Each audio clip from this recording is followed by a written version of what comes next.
Canada and Mexico's leadership just made a colossal mistake. Both are now launching tariff wars against the United States, with Canada imposing 25% tariffs on $30 billion worth of U.S. goods starting Tuesday, followed by another $125 billion within 21 days, while Mexico is planning its own retaliatory measures. If they think they can push the U.S. around, they're in for a brutal lesson.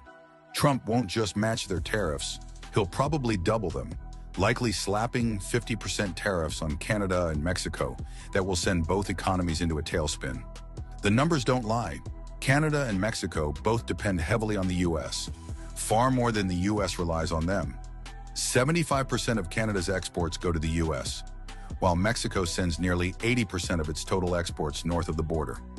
In contrast, only 14% of U.S. exports go to Canada and 16% to Mexico, meaning the U.S. can absorb this trade war much better than its so-called allies. Trudeau's and Mexico's leadership may think they're making a power move, but all they're doing is setting their own economies up for severe economic pain.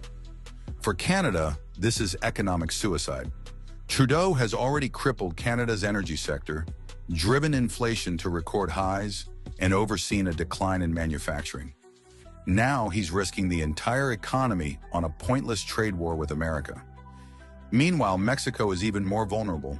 Its economy is deeply tied to American manufacturing and auto production, and Trump has never hesitated to hit Mexico hard when needed.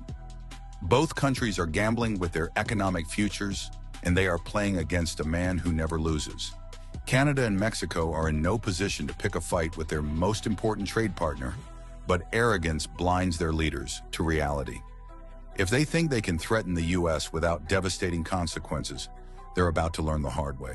Trump will make sure both countries pay a massive price for their foolishness. FAFO.